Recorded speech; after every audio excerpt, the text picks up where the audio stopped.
Hello guys, welcome back to कहानियां Hindi 2.0 channel. आज मैं आपके लिए एक कहानी लेकर आया हूं जिसका नाम है मधुमालावती। तो यदि आप हमारे चैनल पर नए हैं तो हमारे चैनल को सब्सक्राइब और हमारी कहानी के लिए लाइक करना मत भूलें। तो इसी प्रकार हम चलते हैं अपनी कहानी की ओर। एक बार राजा विक्रमादित्य ने राज्य और प्रजा की सुख समृद्धि के लिए एक विशाल यज्ञ का आयोजन किया। कई दिनों तक यज्ञ चलता रहा। एक दिन राजा मंत्र पाठ कर रहे थे, तभी एक ऋषि वहां पधारे।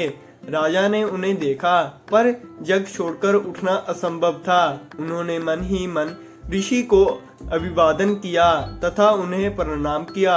ऋषि ने भी राज्य का अभिप्राय समझकर उन्हें आशीर्वाद दिया। जब राजा यज्ञ से उठे तो उन्होंने ऋषि से अपने आने का प्रयोजन पूछा। राजा को मालूम था कि नगर से बाहर कुछ ही दूर पर वन में ऋषि एक गुरुकुल चलाते हैं, जहां बच्चे विद्या प्राप्त करते हैं। ऋषि ने जवाब दिया कि यज्ञ की उन्नति अवसर पर वे राजा को कोई असुविधा नहीं देते। अगर 8 से 12 साल तक के 6 बच्चों के जीवन का प्रश्न नहीं होता। राजा ने उनसे सब कुछ विस्तार से बताने को कहा। इस पर ऋषि ने बताया कि कुछ बच्चे आश्रम के लिए सुखी लड़कियां बीनने वन में इधर उधर घूम रहे हैं। तभी 2 राक्षस आए और उन्होंने पकड़कर ऊंची पहाड़ी पर ले गए। ऋषि को जब वह उपस्थित नहीं मिले तो उन्होंने तलाश में वन में बेचैनी से भटकने लगे। तभी पहाड़ी के ऊपर से गर्जना जैसी आवाज सुनाई दी। पहाड़ी जो निश्चित ही उनमें से एक राक्षस की थी। राक्षस ने कहा कि उन बच्चों की जान के बदले उन्हें एक पुरुष की आवश्यकता है, जिसकी वह मां काली के सामने बलि देंगे।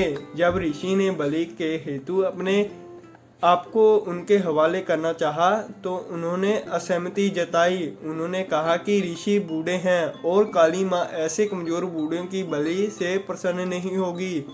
काली माँ की बलि के लिए अत्यंत स्वास्थ्य ऋषि की आवश्यकता है। राक्षसों ने कहा कि अगर कोई छल या बल से उन्हें बच्चों को स्वतंत्र कराने की चेष्टा करे तो उन बच्चों को पहाड़ी से लुढ़का कर मार दिया जाएगा। राजा विक्रमादित्य से ऋषि की परेशानी देखी नहीं गई। वह तुरंत तैयार हो गए और ऋषि से बोले, आप मुझे उस पहाड़ी तक ले चलें। मैं अपने आप को काली के सन्मुख बलि के लिए प्रस्तुत करूंगा। मैं स्वास्थ्य हूँ और शैरवी।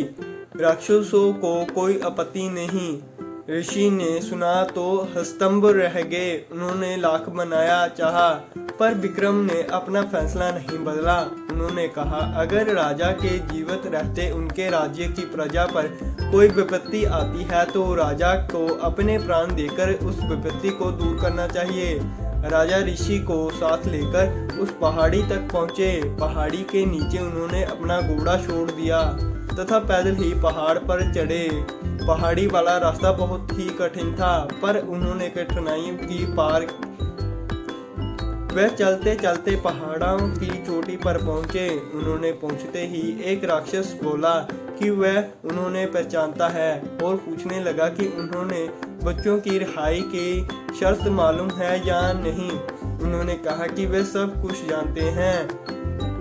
राक्षसों से बच्चों को छुड़ा देना ही कहा। एक राक्षस बच्चों को अपनी बाहों में लेकर उड़ा और नीचे को असुरक्षित पहुंचने आया। दूसरा राक्षस उन्हें लेकर उस जगह आया जहां मां काली की प्रतिमा थी और वे बलि देवी बनी हुई थी। विक्रमादित्य ने बलि देवी पर अपना सर बलि के लिए झुका दिया। वह जरा ही विचलित नहीं हुए। उन्होंने मन ही मन अंतिम बार समझकर भगवान का स्मरण किया और राक्षस खड्ग लेकर उनका सर धड़ से अलग करने को तैयार हुआ। अचानक से उस राक्षस को खड्ग फेंक दिया और विक्रम को गले लगा लिया। वह जगह एकाग्र अद्भुत रोशनी तथा खुशबू से भर गई। विक्रम ने देखा कि दोनों राक्षसों की जगह इंद्र तथा पवन देवता खड़े थे।